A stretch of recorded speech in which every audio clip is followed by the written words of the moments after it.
Features अब हम discuss करते हैं प्लानिंग के इम्पोर्टेंस को।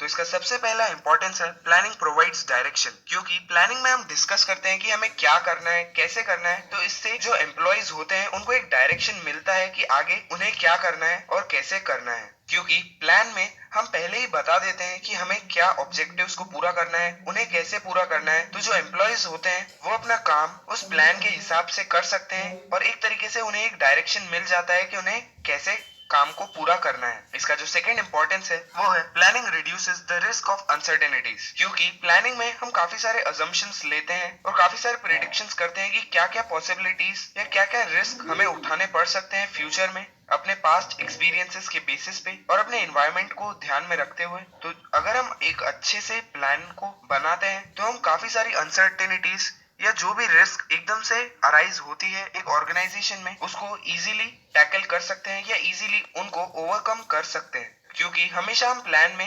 अनएक्सपेक्टेड रिस्क को इन्वॉल्व करते हैं या फिर अलग अलग प्लान्स बनाते हैं कि अगर ऐसा कुछ हुआ तो आगे हमें क्या करना है। और साथ ही में कुछ रिसोर्सेस को भी अलग से रखा जाता है प्लानिंग के अंदर कि अगर कुछ अनसर्टेनिटीज आती हैं तो हम उनका यूज करके आराम से उस प्रॉब्लम को सॉल्व कर सकें।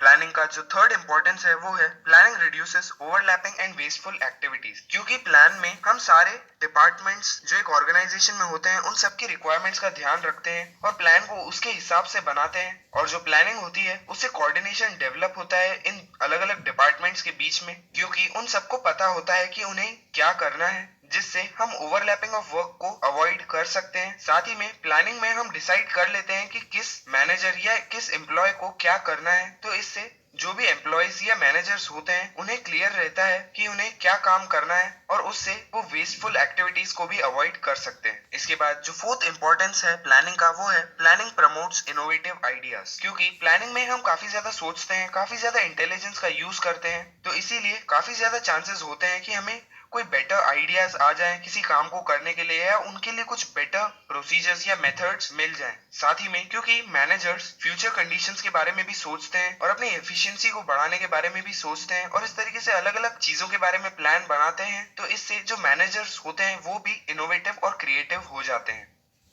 इसके बाद जो फिफ्थ इंपॉर्टेंस है प्लानिंग का वो है प्लानिंग फैसिलिटेट्स डिसीजन मेकिंग, क्योंकि प्लानिंग में हम पहले ही डिसाइड कर लेते हैं कि हमारे ऑब्जेक्टिव्स क्या हैं और हमें क्या क्या चीजें करनी है। तो इससे जो मैनेजर्स होते हैं उनको बाद में डिसीजंस लेने में हेल्प मिलती है और इससे डिसीजंस को काफी जल्दी जल्दी लिया जा सकता है। इसके बाद जो सिक्स्थ इंपॉर्टेंस है प्लानिंग का वो है planning establishes standard for controlling. तो कंट्रोलिंग का सबसे पहले तो मतलब होता है कि हमारे जो प्लान्ड आउटपुट यानी जिस आउटपुट के लिए हम प्लान करते हैं कि हमें कितना आउटपुट मिलना चाहिए और हमारा जो एक्चुअल आउटपुट होता है या हमें कितना आउटपुट मिला है उनके बीच में कितना डिफरेंस है और उस डिफरेंस का रीजन क्या है और क्या हम कर सकते हैं इस डिफरेंस को अवॉइड करने के लिए। तो अगर हमें कंट्रोलिंग करनी है तो सबसे पहले तो हमें प्लान की जरूरत होगी, क्योंकि अगर हमारे पास प्लान्ड आउटपुट ही नहीं होगा तो हम एक्चुअल आउटपुट को कंपेयर किसके साथ करेंगे। तो इसीलिए प्लानिंग जो होता है वो एक स्टैंडर्ड डेवलप करता है कंट्रोलिंग के लिए। इसके बाद जो सेप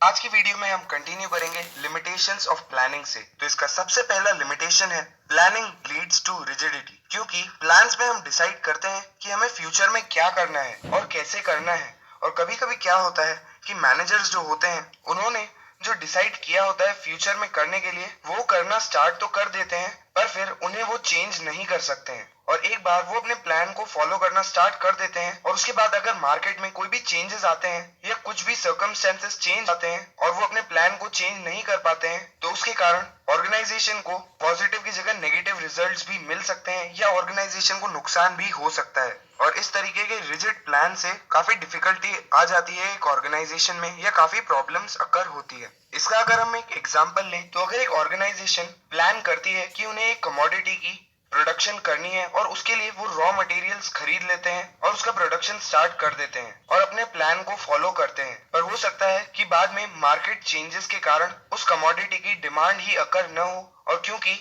अब उन्होंने अपने प्लान के हिसाब से उनकी सारी अरेंजमेंट्स कर ली है, सारे रॉ मटेरियल्स खरीद लिए हैं, सारी मशीन्स को लगा लिया है, तो अब इस कंडीशन में वो अपने प्लान को चेंज भी नहीं कर सकते हैं, उन्हें अपने प्लान के साथ ही जाना होगा, क्योंकि ये प्लान काफी रिजिड है और इसके कारण कंपनी को लॉसेस भी हो सकते हैं। इसके बाद जो सेकंड लिमिटेशन है प्लानिंग का वो है planning may not work in dynamic environment, क्योंकि प्लानिंग में हम assumptions और predictions करते हैं फ्यूचर के बारे में, और एक्चुअल में फ्यूचर में क्या होगा वो हमें नहीं पता होता है। और जो मार्केट होता है या जो बिजनेस एनवायरनमेंट होता है वो भी कंटिन्यूसली चेंज होता रहता है, जैसे कि इकोनॉमिक पॉलिसीज चेंज हो जाती है, गवर्नमेंट पॉलिसीज चेंज हो जाती है या पॉलिटिकल पॉलिसीज चेंज हो जाती है, जिसके कारण एक प्लान इजीली फेल हो सकता है अगर एनवायरनमेंट में लगातार चेंजेस आते रहते हैं तो। और साथ ही में जो एनवायरनमेंट होता है एक बिजनेस का, वो भी इतने ज्यादा एलिमेंट्स पर बेस्ड होता है कि एक जो मैनेजर होता है वो इतनी सारी चीजों को एक साथ रखकर फ्यूचर के अजम्पशंस भी नहीं लगा पाता है, जिसके कारण प्लानिंग के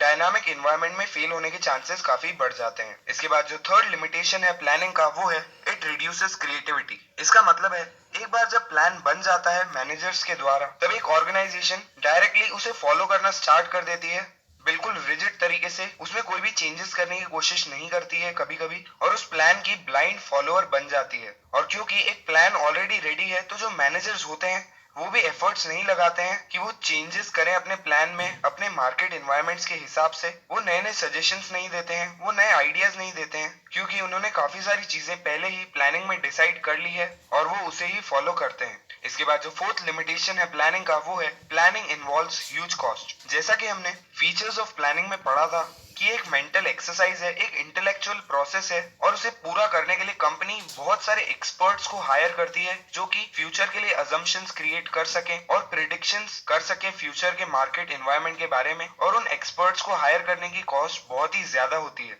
जिसके कारण कंपनी को उन्हें काफी ज्यादा सैलरी देनी पड़ती है। साथ ही में प्लानिंग में हम फ्यूचर के लिए अजम्पशंस क्रिएट करते हैं अपने पास्ट एक्सपीरियंस के थ्रू, इसीलिए हम पुराने फैक्ट्स एंड फिगर्स को भी कलेक्ट करते हैं और उन्हें एक्यूरेटली कलेक्ट करने में बहुत ज्यादा टाइम भी वेस्ट होता है, और इसीलिए ये बहुत ज्यादा ही कॉस्ट कंज्यूमिंग प्रोसेस होता है या बहुत ही महंगा प्रोसेस होता है। और क्योंकि प्लानिंग इतना महंगा प्रोसेस होता है, और अगर उस प्लानिंग से जो बेनिफिट्स होंगे वो अगर उसके कॉस्ट को भी कवर नहीं कर पाते हैं, तो ये एक लिमिटेशन बन जाता है एक ऑर्गेनाइजेशन के लिए। इसके बाद जो अगला लिमिटेशन है प्लानिंग का, वो है it is a time consuming process. क्योंकि प्लानिंग में हम बहुत सारे अल्टरनेटिव्स को डिस्कस करते हैं और उनमें से सबसे बेस्ट अल्टरनेटिव को चूज करते हैं, तो उन सारे अल्टरनेटिव्स को इवेल्युएट करने में बहुत ज्यादा टाइम वेस्ट होता है, और साथ ही में बहुत सारे फ्यूचर अजम्पशंस भी लगाए जाते हैं प्लानिंग में, और उन सब फ्यूचर अजम्पशंस और प्रेडिक्शंस को बनाने में भी बहुत ज्यादा टाइम लगता है। और जब तक प्लानिंग प्रोसेस चल रहा है, दूसरे वर्कर्स भी अपना काम नहीं कर सकते हैं, क्योंकि उन्हें कोई इंस्ट्रक्शन ही नहीं मिला है अभी तक, जिसके कारण वर्क काफी डिले हो जाता है, जिसके कारण प्लानिंग एक बहुत ही टाइम कंज्यूमिंग प्रोसेस बन जाता है। इसके बाद जो सिक्स्थ लिमिटेशन है प्लानिंग का, वो है planning does not give guarantee success. कभी कभी क्या होता है कि जो मैनेजर्स होते हैं उन्हें लगता है कि क्योंकि पिछली बार हमारा जो प्लान था वो सक्सेसफुल हो गया था, तो हो सकता है कि अगली बार भी अगर हम इस प्लान को यूज करेंगे तो ये भी सक्सेसफुल हो जाएगा, जिसके कारण मैनेजर्स को एक फॉल्स सेंस ऑफ सिक्योरिटी मिलती है, क्योंकि जरूरी नहीं है कि हर बार उनका प्लान सक्सेसफुल हो, क्योंकि हो सकता है कि पिछली बार जो मार्केट कंडीशंस थी वो डिफरेंट थी, और इस बार जो मार्केट कंडीशंस होगी, जो एनवायरनमेंट होगा वो डिफरेंट होगा, जिसके कारण उनका जो प्लान पिछली बार सक्सेसफुल हो गया था वो इस बार फेल भी हो सकता है। इसीलिए जो प्लान होता है वो कभी भी सक्सेस को गारंटी नहीं करता है, क्योंकि फ्यूचर में क्या होगा वो कोई भी नहीं बता सकता है। इसके बाद जो सेवेंथ लिमिटेशन है प्लानिंग